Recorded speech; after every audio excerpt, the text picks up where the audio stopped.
एक छोटे से बालक थे जिनका नाम था धन्ना जाट, बड़े महान भगत हुए।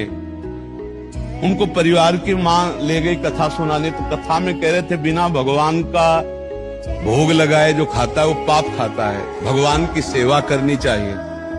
तो घर में आए, अपनी माँ से कहा, 8-10 वर्ष के होंगे, कि हमारे घर में तो भगवान है नहीं, वो भगवान का भोग नहीं लगता, पाप खाया जाएगा, अब कैसे होगा।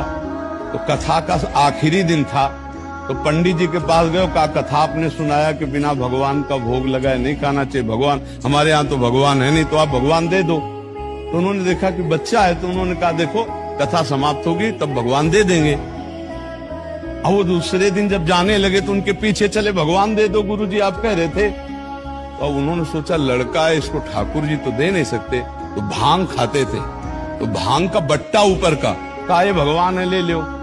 पूरी कथा बड़ी, तो उनका कैसे सेवा करेंगे, तो बोले नहा के नहा देना और पवा के पा लेना, बस इतनी सेवा।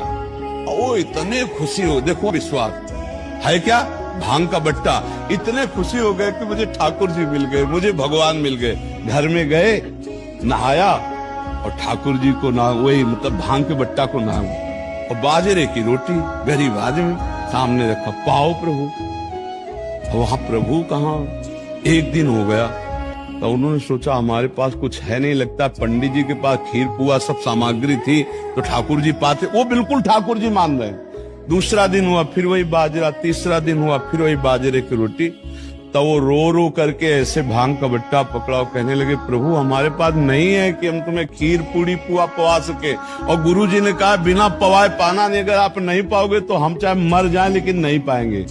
उसी समय श्री कृष्ण प्रकट हो गए, क्योंकि भगवान तो सर्वत्र है ना।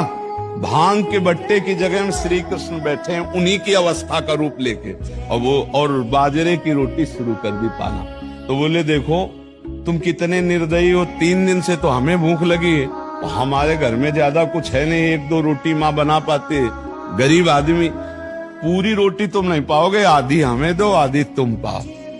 भगवान ने, और फिर जो लीला का विस्तार हुआ कि धन्ना सेठ हो गए, अपार वैभव।